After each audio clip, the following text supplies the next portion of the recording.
Good morning dear students. कैसे हैं आप सभी। उम्मीद है आप लोग अच्छे होंगे, अच्छे से घर पे पढ़ाई कर रहे होंगे। क्लास 8 साइंस सब्जेक्ट में हम लेसन 5 पढ़ रहे थे, धातुएं और अधातुएं। बच्चों, हमें लेसन 5 में सारणी 5.4 पढ़ना है, जिसमें हम विलयन लिए हुए हैं और कुछ धातुएं लिए हुए हैं। विलयन में हम sodium chloride, copper sulphate, ferrous sulphate, silver nitrate लिए हुए हैं और लोहा, जिंक, मैग्नीशियम, एल्यूमिनियम, तांबा ये हमारा धातु है। उपरोक्त सारणी के आधार पर हम ज्ञात कर सकते हैं कि कौन सी धातु अधिक क्रियाशील है और कौन सी कम। यदि जिंक धातु लोहे को फेरस सल्फेट विलयन से विस्थापित कर देती है तो हम कह सकते हैं कि जिंक धातु लोहे की अपेक्षा अधिक क्रियाशील है ना। यदि लोहा तांबा को कॉपर सल्फेट विलयन से विस्थापित कर देता है तो लोहा तांबे से अधिक क्रियाशील है।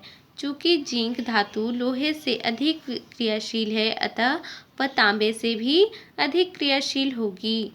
तो बच्चों, यहाँ पर विस्थापित कर रहा है, कौन कर रहा है? जो जिंक धातु है वो फेरस सल्फेट से लोहे को विस्थापित कर दे रहा है। तो हम विस्थापन के बारे में पढ़ चुके हैं बच्चों लेसन 4 में।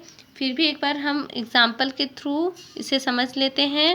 बच्चों, यहाँ पर हम फेरस सल्फेट के विलयन में, यहाँ पर देखिए ये फेरस सल्फेट का हमारा विलयन है। इनमें हम क्या करेंगे? जिंक धातु डालेंगे। तो जब फेरस सल्फेट और जिंक धातु के बीच रिएक्शन होता है तो जिंक धातु क्या करता है? आयरन को, मतलब लोहा को विस्थापित कर देता है ना। जिंक अधिक क्रियाशील धातु है तो ये लोहे के स्थान पे आ जाता है, फेरस के स्थान पे आ जाता है और फेरस को अपने स्थान पर भेज देता है, विस्थापित कर देता है। ठीक है, तो इसी प्रकार से यहाँ पर हम देखेंगे फेरस सल्फेट में जब हम जिंक धातु को डालते हैं तो क्या होता है?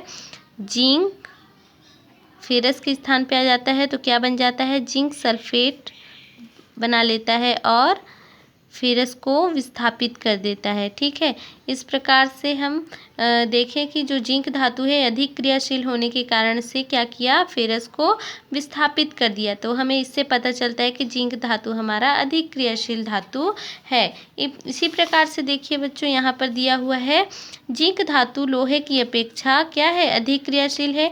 यदि लोहा तांबा को कॉपर सल्फेट विलयन से विस्थापित कर देता है ना, तो लोहा तांबे से अधिक क्रियाशील है। तो यहाँ पर हम क्या लिए हैं? Copper sulphate. ठीक है, कॉपर सल्फेट में हम क्या डालते हैं? लोहा डालते हैं। तो लोहा क्या करेगा? जो तांबा है उसको विस्थापित कर देता है ना। जैसे हम एग्जाम्पल ले लेते हैं कॉपर सल्फेट। यहाँ पर ये हमारा कॉपर सल्फेट है और इसमें हम लोहा लेंगे, है ना।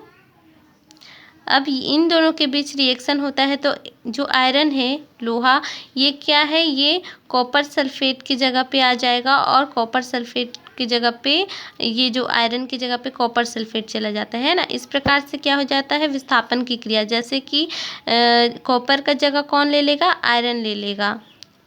जैसे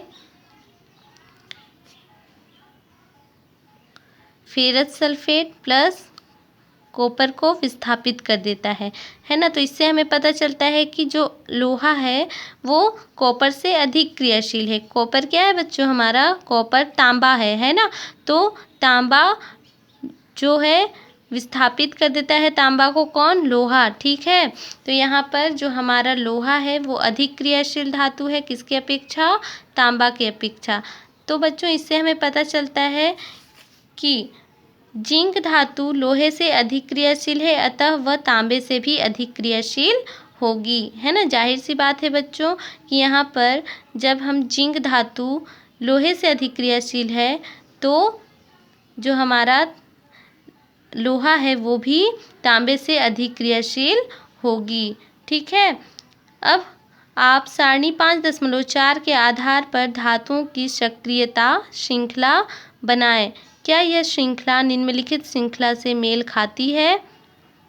तो यहाँ पर हम सारणी देखेंगे बच्चों। Lithium, potassium, sodium, calcium, magnesium, aluminium, zinc, ferrous, lead, hydrogen, copper, mercury, argentum, aurum, है ना। यहाँ पर ये कॉपर हमारा तांबा है बच्चों, ठीक है। ये मरकरी और ये अर्जेंटम यानी कि सिल्वर, ठीक है, चांदी। और ऑरम मतलब कि हमारा होता है सोना, गोल्ड, ठीक है। AU हमारा गोल्ड का फॉर्मूला है। यहाँ पर हम देखते हैं बच्चों, ये जिंक लोहा से अधिक क्रियाशील धातु है, ठीक है। और लोहा जो है वो कॉपर से अधिक क्रियाशील धातु है, ठीक है। और यह इधर यहाँ पर आप लोग देख सकते हैं सोडियम, ये तो बहुत ही अधिक क्रियाशील धातु है।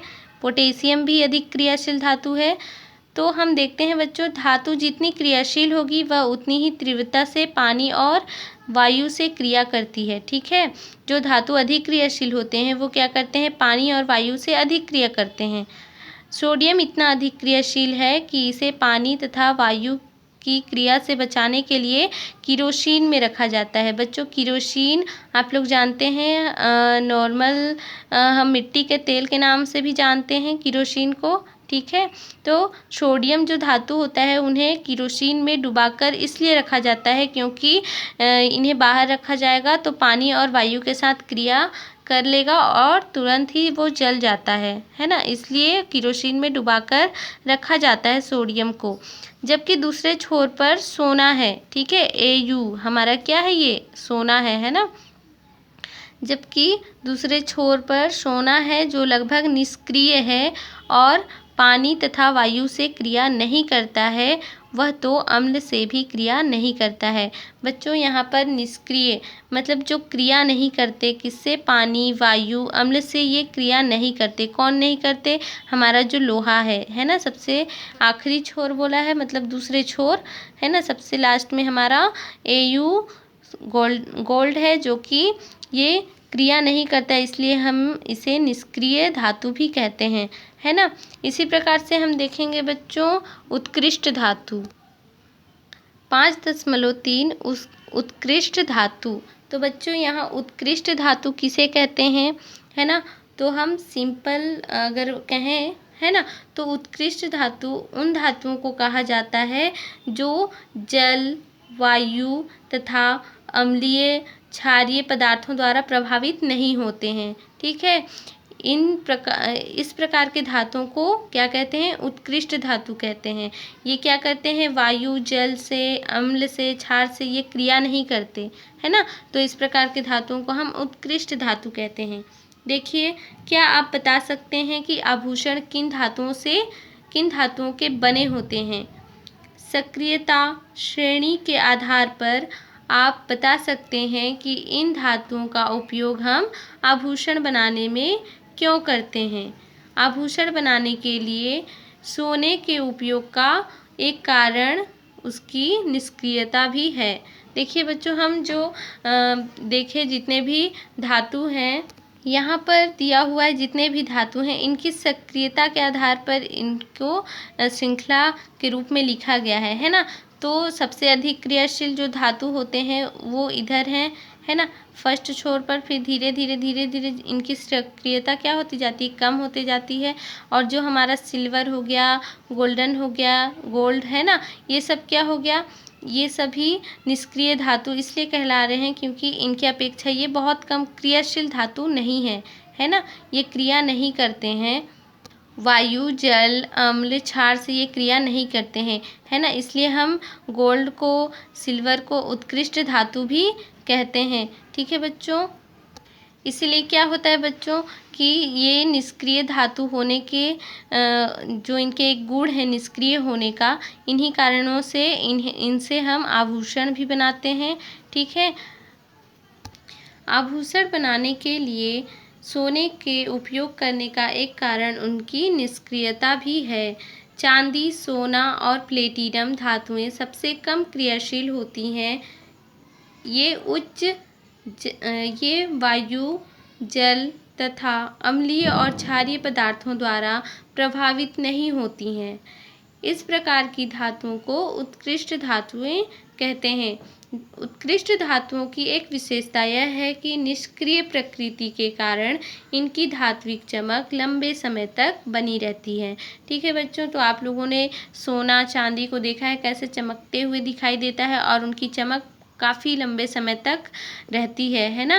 किन कारणों की वजह से? क्योंकि ये निष्क्रिय प्रकृति के होते हैं। इन्हीं कारणों की वजह से ये जो सोना है, चांदी है, प्लेटिनम, ये धातुएं चमकती रहती हैं लंबे समय तक। ठीक है, अब हम देखेंगे सोने में थोड़ी मात्रा में चांदी और तांबा मिलाने से वह कठोर हो जाता है। शुरू में यदि हम शुद्ध सोना देखें तो बच्चों क्या होता है, थोड़ा लचीला होता है, कोमल होता है, पर यदि हम क्या करें उनमें चांदी और तांबा मिला दें तो सोना कठोर हो जाता है, जिसके कारण से क्या होता है, जिससे उसके आभूषण बनाए जा सकते हैं, है ना। यदि सोने में हम तांबा और चांदी मिला देंगे तो कठोर हो जाएगा और कठोर होने के कारण हम आसानी से आभूषण बना सकते हैं। ठीक है, सोने की मात्रा कैरेट के रूप में व्यक्त की जाती है। ठीक है, सोने की जो मात्रा होती है उन्हें हम किस रूप में व्यक्त करते हैं? कैरेट के रूप में। जैसे कि शुद्ध सोना 100%, 100% 24 कैरेट का होता है। ठीक है, 24 कैरेट का आप कह सकते हैं शुद्ध सोना होता है। पर क्या होता है, जैसे जैसे सोने में मिलाई गई धातु की मात्रा बढ़ती है, सोने का कैरेट मान वैसे वैसे घटता जाता है। यदि हम क्या मिला देंगे उनमें, सोने में चांदी मिला देंगे, तांबा मिला देंगे, है ना, तो जो सोने का जो मात्रा होती है वो घट जाएगी और सोने का जो कैरेट का मान है वो घट जाएगा और धातु की मात्रा क्या होगी, बढ़ जाएगी। जैसे कि 22 कैरेट सोना का अर्थ है और 22 भाग सोना और 2 भाग चांदी या फिर तांबा रहता है ना। तो 22 भाग में हमारा सोना रहेगा, 2 भाग क्या रहेगा, चांदी और तांबा। तो धातु का मात्रा तो बढ़ती है पर क्या होता है, जो कैरेट का मान है वो घटता जाता है ना।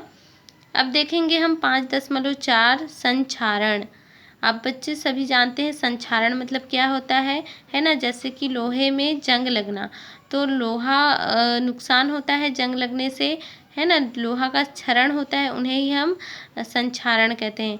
आपने देखा होगा कि लोहे की कील, पाइप आदि कुछ समय तक वायु में खुले पड़े रहे तो उनमें क्या हो जाता है, जंग लग जाता है।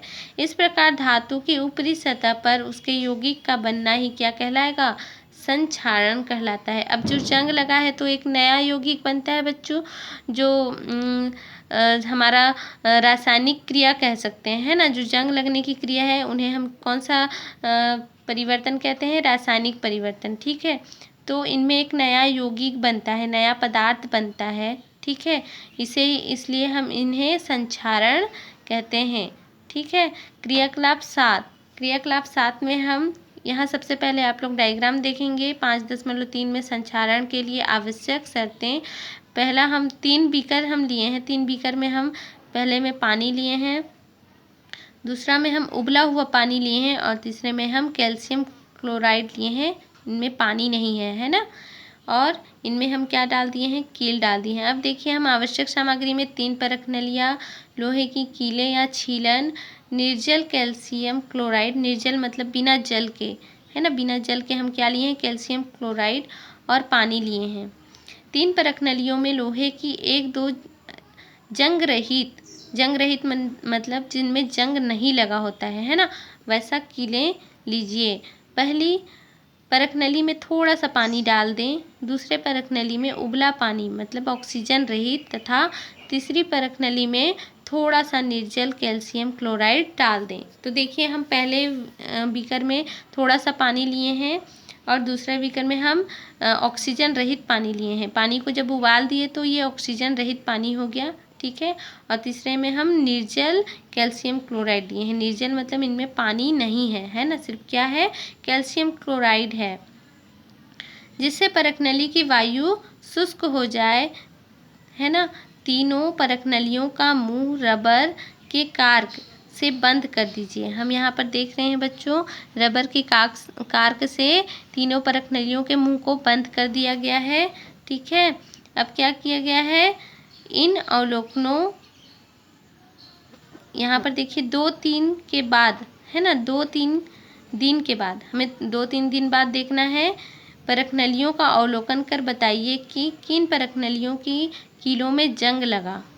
इन अवलोकनों से क्या आप बता सकते हैं जंग लगने के लिए किन किन कारकों की आवश्यकता होती है। यह क्रियाकलाप दर्शाता है कि जंग लगने के लिए ऑक्सीजन और जल दोनों की उपस्थिति आवश्यक है। इससे हमें यह संकेत मिलता है कि लोहे को जंग से बचाने के लिए इसे नम वायु से दूर रखना चाहिए। इसके कई उपाय हैं। तो यहाँ पर हम देख सकते हैं बच्चों, जंग किस में लगा है। आप लोगों को ये कलर डिफरेंस दिख रहा होगा, है ना। इनमें से जो पानी है, तो जंग क्यों लगता है। यदि वायु, ऑक्सीजन, है ना, और पानी मिले तो लोहा में क्या होता है, जंग लग जाता है। तो ये कील लोहे का है, इसलिए ये पानी, तो थोड़ा सा पानी इसमें डाला हुआ है तो ये पानी पाया, और साथ ही क्या पाया, ऑक्सीजन पाया, जिससे कि ये इनमें जंग लग गया। और इनमें देखो जंग नहीं लगा हुआ है क्योंकि इनमें ऑक्सीजन नहीं मिला, ठीक है, सिर्फ पानी मिला पर ऑक्सीजन नहीं मिला, तो इस कील में जंग नहीं लगा। और ये वाले जो कील हैं इनमें तो पानी नहीं डला हुआ है ना, ना ही ऑक्सीजन है, सिर्फ क्या है, कैल्शियम क्लोराइड है, तो इनमें भी जंग नहीं लगा। तो जंग लगने के लिए जो कारक होते हैं वो कौन कौन से हैं, वायु और ऑक्सीजन और जल, है ना। वायु में ही ऑक्सीजन पाया जाता है, तो हम कह सकते हैं वायु और जल वायु और जल की उपस्थिति में लोहे की कीलों में जंग लग जाते हैं। अब हम देखेंगे पेंट करना, ठीक है। हम उपाय देखेंगे जो लोहे को जंग से बचाने के लिए इसे नम वायु से दूर रखना चाहिए। इसके कई उपाय हैं। तो पहला उपाय है पेंट करना, संक्षारण रोकने का सबसे प्रचलित उपाय है, ठीक है। धातु की सतह पर पेंट की परत लगाना। हमारे घरों में लोहे से बनी कई वस्तुओं का पेंट किया जाता है ताकि वे जंग से सुरक्षित रहें। बच्चों, आप लोगों ने देखा होगा जब आप लोग स्कूल में रहते हैं तो जितने भी डेस्क बेंच होते हैं उनको पेंट कर दिया गया रहता है। क्यों? क्योंकि वो लोहे के डेस्क बेंच होते हैं, जिसके कारण से क्या होता है, वो डेस्क बेंच में जंग लगने के कारण संक्षारण होता है लोहे का, इसलिए क्या कर दिया जाता है, संक्षारण से बचाने के लिए डेस्क बेंच को पेंट कर दिया जाता है ना, जिससे उनमें जंग नहीं लगती है। अब देखेंगे हम सेकेंड, ग्रीस लगाना। ग्रीस के बारे में आप लोग सुना होगा बच्चों। ग्रीस जो लोहे के चैन वगैरह होती हैं, साइकिल वगैरह में यूज करते हैं, है ना। अब देखिए, तेल या ग्रीस की परत लगाकर धातु का वायु और नमी से संपर्क तोड़ा जाता है, ठीक है। जंग से बचाने के लिए साइकिल की चेन में ग्रीस लगाया जाता है। यदि हम साइकिल की चेन में ग्रीस ना लगाते बच्चों तो क्या होता, उस चेन में जंग लग जाता, है ना, और वो चेन टूट जाता, खराब हो जाता। पर यदि हम तेल या फिर ग्रीस लगा देते हैं तो क्या होता है, वो जो नमी होता है, वायु होता है ना, उससे जो संपर्क होता है, उससे लोहे का जो संपर्क होता है वायु नमी से, वो टूट जाता है ना, जिसके कारण से जो साइकिल की चेन होती हैं उनमें जंग नहीं लग पाती है। अब हम देखेंगे थर्ड, धातु की परत चढ़ाना। इस विधि में लोहे की कुछ वस्तु को साफ करके पिघले हुए जिंक में डुबाया जाता है। वस्तु पर जिंक की सतह चढ़ जाती है। घरों की छत बनाने के लिए प्रयुक्त लोहे की चादरों, बाल्टियों और टंकियों को संक्षारण से बचाने के लिए उन पर धातु की परत चढ़ाई जाती है। यह कार्य विद्युत लेपन विधि द्वारा भी किया जाता है। विद्युत लेपन विधि द्वारा लोहे पर टीन या क्रोमियम धातु की परत चढ़ाकर इसको सुरक्षित किया जाता है। यदि हम क्या करें बच्चों, जो लोहा होता है इन पर टीन या फिर क्रोमियम धातु की हम परत चढ़ा देंगे तो लोहे में जंग नहीं लगेगा, है ना, वो सुरक्षित रहेंगे। स्टील के फर्नीचर को क्रोमियम के लेपन से ज़्यादा टिकाऊ और आकर्षक बनाया जाता है। यदि स्टील के जितने भी बर्तन वगैरह होते हैं, है ना, या फिर फर्नीचर होते हैं, तो इनको क्या किया जाता है, फर्नीचर को क्रोमियम जो धातु होते हैं इनके लेपन से ज़्यादा टिकाऊ और आकर्षक बनते हैं, ठीक है। अब हम देखेंगे फोर्थ नंबर में मिश्र धातुओं का निर्माण, ठीक है। आप जानते हैं प्रायः शुद्ध सोने का उपयोग आभूषण बनाने के लिए नहीं किया जाता है। ठीक है बच्चों, हम जानते हैं शुद्ध सोना का आभूषण नहीं बन सकता, तो क्या किया जाता है, लोहे पर आसानी से जंग लग जाता है ना। तो यदि फिर से देखेंगे, आप जानते हैं कि प्रायः शुद्ध सोने का उपयोग आभूषण बनाने के लिए नहीं किया जाता है ना। यदि शुद्ध सोना का आभूषण बनाएंगे तो जो आभूषण है अच्छे से नहीं बनेंगे, है ना। लोहे पर आसानी से जंग लग जाता है, हम जानते हैं लोहे पर आसानी से जंग लगता है, इसलिए खाना पकाने और ऑपरेशन में उपयोग किए जाने वाले उपकरण शुद्ध लोहे के नहीं बनाए जाते। इस तरह हमने देखा कि शुद्ध धातुएं कई बार ज़्यादा उपयोगी नहीं होती। इन धातुओं को और उपयोगी बनाने के लिए उनमें अन्य धातुएं या अधातुएं मिला दी जाती हैं। जैसे हम देखेंगे बच्चों, शुद्ध सोने में हम जैसे चांदी, है ना, या फिर चांदी मिला देते हैं, तांबा मिला देते हैं, जिससे कि क्या होता है, सोने में चांदी और तांबा मिलाने से वो कठोर हो जाते हैं और आभूषण बनाया जाता है। उसी प्रकार से जो हमारा लोहा होता है, ये भी शुद्ध लोहा होगा तो क्या होगा, जंग लग जाएगा। तो जंग से बचाने के लिए क्या करते हैं, लोहे में और भी अन्य धातु मिला देते हैं, जिनके कारण से लोहे में जंग नहीं लगता, है ना। जंग से ये बच पाते हैं। जैसे कि ऑपरेशन करने के लिए जो चिकित्सालय में यानी कि हॉस्पिटल वगैरह में डॉक्टर्स ऑपरेशन करने के लिए जो औजार उपकरण, मतलब जो भी औजार उपकरण का उपयोग करते हैं, ठीक है, वो लोहे शुद्ध लोहा का नहीं होता, मिश्र धातुओं का होता है ना। इन धातुओं को और उपयोगी बनाने के लिए इनमें अन्य धातुएं या अधातुएं भी मिला दिया जाता है। इस प्रकार बने मिश्रण को मिश्र धातु कहते हैं। मिश्र धातुएं अधिक कठोर तथा जंग प्रतिरोधी होती है। प्रतिरोधी मतलब जंग को रोकने वाला, है ना, जंग प्रतिरोधी होती हैं जो मिश्र धातु होते हैं। हम आवश्यकता अनुसार धातुओं के अनुपात में परिवर्तन कर वांछित गुणों वाली मिश्र धातुओं का निर्माण कर सकते हैं। आप लोग जानते हैं वांछित मतलब उपयोगी गुणों वाली, है ना, जो हमें लाभ प्रदान करे, उपयोगी हो, उपयोग हो उसका, है ना। तो ऐसे गुणों वाली मिश्र धातुओं का निर्माण कर सकते हैं। अब हम देखेंगे सारणी 5.5 में कुछ महत्वपूर्ण मिश्र धातुएं, उनके अवयव और मुख्य उपयोग दिए गए हैं। सारणी 5.5 में हम देखेंगे बच्चों, यहाँ पर मिश्र धातु दिया गया है इस्पात, जिसे हम स्टील भी कहते हैं, स्टेनलेस स्टील, कांसा, पीतल, ड्यूरेलुमीन, जर्मन सिल्वर। ये किन किन अवयवों से इस्पात जो बना हुआ है, किन किन अवयवों से बना हुआ है, उनका नाम यहाँ पर दिया गया है।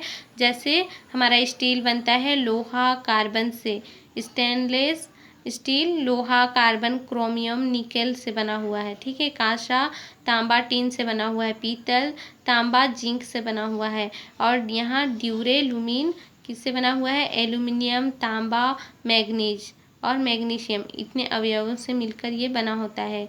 और जर्मन सिल्वर तांबा, जिंक, निकेल, इनसे मिलकर बना हुआ है। अब इनके हम उपयोग देखेंगे। जो मिश्र धातु होते हैं उनका क्या क्या उपयोग है, जहाज, पुल, रेल की पटरियां बनाने में की जाती का उपयोग होता है। स्टेनलेस जो स्टील होती है, इनमें बर्तन, शल्य चिकित्सा के उपकरण, मूर्तियां, सिक्के बनाने में होता है। पीतल का उपयोग, यहाँ पर जो कांसा है इसका उपयोग मूर्तियां बनाने में होता है, सिक्के बनाने में होता है, ठीक है। और पीतल का उपयोग बर्तन और मशीन बनाने में उपयोग होता है। ड्यूरेलुमीन का उपयोग होता है प्रेशर कुकर, वायुयान के विभिन्न भाग में इनका उपयोग होता है। जर्मन सिल्वर का उपयोग बर्तन बनाने में किया जाता है, ठीक है। अब हम देखेंगे 5.5 धातुओं और अधातुओं के उपयोग। यहाँ पर बच्चों वायुयान के विभिन्न भाग, आप सभी जानते हैं वायुयान मतलब जो वायु पे जाने वाले जो भी, जैसे कि रॉकेट होता है ना, हमारा रॉकेट, हेलीकॉप्टर या फिर एरोप्लेन हो गया, है ना, ये सब वायु में अंतरिक्ष में जाने वाले जो भी यान होते हैं वायुयान कहा जाता है ना।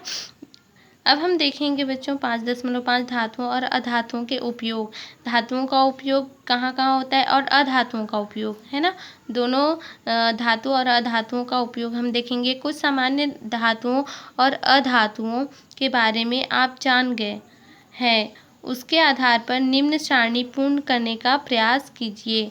तो बच्चों यहाँ पर सारणी दिया हुआ है 5.6, जिसमें धातु भी है और अधातु भी है। जैसे हमारा लोहा क्या है, धातु है। सोना चांदी ये भी धातु है। तांबा एल्युमिनियम ये धातु है। पर जो हमारा ऑक्सीजन है ये क्या है, अधातु है ना। हमारा जिंक क्या है, धातु है। और कार्बन जो कोयला है ये क्या है, हमारा अधातु है। ठीक है, तो लोहा का उपयोग कहाँ होता है, सोना चांदी का उपयोग तो हम कह सकते हैं जो लोहा का उपयोग होता है ना, तो जहाज, पुल, रेल की जो पटरियाँ बनाने में किया जाता है। जो सोना और चांदी होता है इनका आभूषण बनाने में इनका उपयोग किया जाता है। ठीक है, इसी प्रकार से हम देखेंगे तांबा एल्युमिनियम का उपयोग। तो एल्युमिनियम का उपयोग हम प्रेशर कुकर, वायुयान के विभिन्न भाग बनाने में कर सकते हैं। तांबा का उपयोग हम बर्तन बनाने में भी करते हैं, है ना। और तांबा का उपयोग हम सिक्का बनाने में या फिर मूर्ति बनाने में करते हैं। ऑक्सीजन का उपयोग आप सभी जानते हैं, है ना। जैसे ऑक्सीजन का हम श्वासोच्छ्वास की क्रिया में लेते हैं, श्वसन की क्रिया में ऑक्सीजन की आवश्यकता होती है। तो हॉस्पिटल वगैरह में जो मरीज होते हैं, जो पेशेंट होते हैं, दमा वाले, जिनको ऑक्सीजन की कमी होती है, तो उस स्थिति पे ऑक्सीजन उनको दिया जाता है। ठीक है, जिंक का उपयोग कहाँ किया जाता है, तो जिंक का उपयोग जर्मन सिल्वर जैसे बर्तन बनाने में करते हैं, तो है ना। कार्बन जो कोयला का उपयोग है, आप सभी जानते हैं कोयला का उपयोग हम जो रेलगाड़ी की पटरियाँ होती हैं वहाँ भी उपयोग में लाया जाता है। और कोयला का उपयोग हम ईंधन के रूप में भी उपयोग करते हैं। ठीक है, कार्बन का उपयोग हम और भी पुल वगैरह बनाने में उपयोग किया जाता है।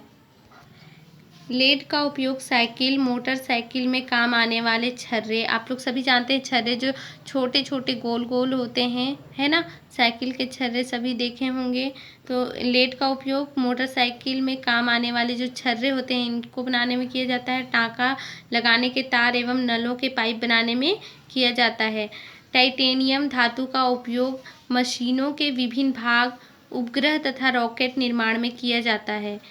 एल्यूमिनियम अथवा सोने की पतली पन्नी का उपयोग सरल विद्युतदर्शी बनाने में किया जाता है। तो यहाँ पर जितने भी टाइटेनियम, एल्यूमिनियम है और यहाँ पर जो लेड है, ये सभी क्या है बच्चों, हमारा धातु है। ठीक है, अब देखिए क्लोरीन का उपयोग। ये क्लोरीन क्या है, अधातु है। ठीक है, क्लोरीन का उपयोग जीवाणुनाशक के रूप में जल के शोधन में किया जाता है। ठीक है, जो जल है, पानी है, उसको शुद्ध करने में उनको जो जीवाणुनाशक के रूप में क्लोरीन का हम उपयोग करते हैं। जो पानी में जीवाणु होते हैं उन्हें नष्ट करते हैं।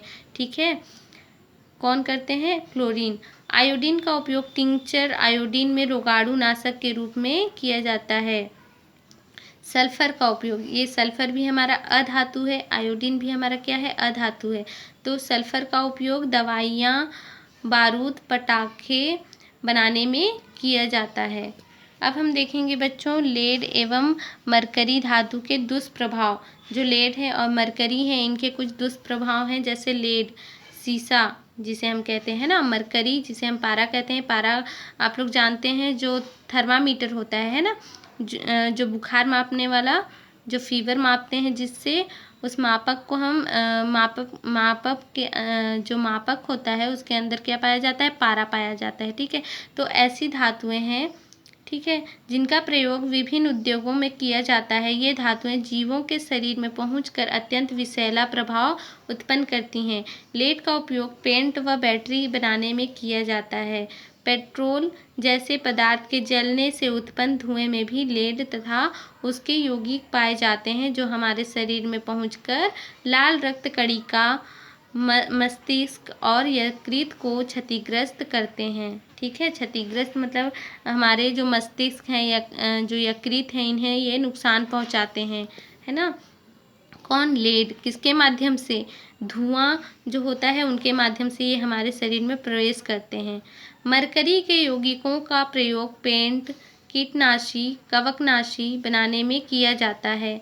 ये यौगिक हमारे शरीर में प्रदूषित पानी व दूषित भोजन जैसे मछलियों सब्जियों के सेवन से पहुँचते हैं और वृक्कों और केंद्रीय तंत्रिका तंत्र को नुकसान पहुँचाते हैं। ठीक है बच्चों, आप समझ गए होंगे। जो मछली होते हैं ये क्या होते हैं, जो पेंट कीटनाशी कवकनाशी इसके रूप में हम मरकरी का यूज करते हैं। जो कवकनाशी जो कवक होता है आप जानते हैं मशरूम को कहते हैं।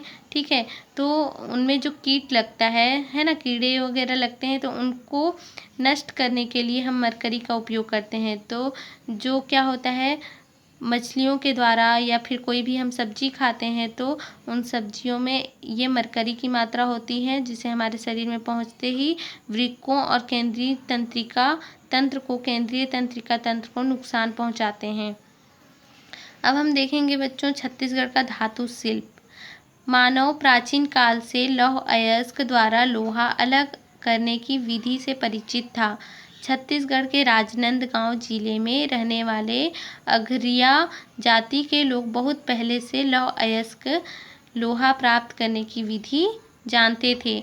बस्तर के लौह शिल्पी अभी भी पारंपरिक रूप से कलाकृतियों का निर्माण करते हैं। छत्तीसगढ़ के लोहार जाति के लोग लोहे का चूल्हा, टंगिया, फरसा, कुदाल, फावड़ा, एंकल, तीर, भाला, गाड़ी का पट्टा आदि बनाकर ग्राम्य जीवन की आवश्यकताओं को पूरा करते हैं। बस्तर के नगर नार क्षेत्र में लौह शिल्प उन्नत है ना, जो लोहे से बना होता है शिल्प। जैसे आप लोग देख सकते हैं यहाँ पर छत्तीसगढ़ का धातु शिल्प है ना, मूर्ति। तो इसी प्रकार से जो ये टंगिया, चूल्हा, कुदाल ये सब किससे बना हुआ है, लोहे से, है ना। यहाँ के लोग पशु पक्षियों की खूबसूरत आकृतियाँ, कलात्मक दीप स्तंभ आदि तैयार करते हैं। बस्तर की ही घड़वा जाति की धातु शिल्प कला विश्व प्रसिद्ध है। इसके द्वारा बनाई हुई कलाकृतियाँ देश विदेश में खरीदी व सराही जाती है। इसी प्रकार रायगढ़ क्षेत्र में बसने वाली जनजाति झारा जिस धातु शिल्प का निर्माण करती है उसे क्या कहते हैं, झारा धातु शिल्प कहते हैं। झारा शिल्पी मुख्य रूप से धातु की मूर्तियाँ, बर्तन, दीपक आदि का निर्माण करते हैं। अब हम देखेंगे सरगुजा, जहाँ हम रहते हैं। ठीक है बच्चों, सरगुजा में पाई जाने वाली मलार जाति द्वारा धातु शिल्प का निर्माण किया जाता है, उसे मलार शिल्प कहते हैं। ये मुख्यतः बर्तन, चिमनी, अनाज नापने के पात्र बनाते हैं। पशु पक्षी, जंगली जानवर और देवी देवताओं की मूर्तियां भी तैयार करते हैं। ठीक है, कौन से जाति के, मलार जाति के, जिन्हें हम कौन सा शिल्प कहते हैं, मलार शिल्प कहते हैं, है ना। और ये मुख्यतः बर्तन, चिमनी, अनाज जिससे हम मान लो हम नापने वाला जो रखते हैं चावल नापने के लिए, है ना, या फिर दाल नापने के लिए, तो वो मापक जो हमारा मापक मात्रक होता है उसे ही, या पात्र होता है उसे ही हम क्या कहते हैं, शिल्प, मलार शिल्प कहते हैं। ठीक है, और देवी देवताओं की मूर्तियां भी इससे क्या किया जाता है, तैयार किया जाता है। बच्चों हमने सीखा, आप सभी स्वयं पढ़ लेंगे। हमारा चैप्टर ये समाप्त होता है। हम नेक्स्ट वीडियो में नेक्स्ट चैप्टर पढ़ेंगे, चैप्टर 6 कार्बन के बारे में। ठीक है बच्चों, यहाँ पर आप लोगों का ये होमवर्क है, सही विकल्प चुनकर लिखना है। ठीक है, और आप लोगों का ये रिक्त स्थानों की पूर्ति कीजिए। इन्हें आप होमवर्क में करके दिखाएंगे, मेरे व्हाट्सएप नंबर पर सेंड कर देंगे। ठीक है बच्चों, बाय बाय, टेक केयर।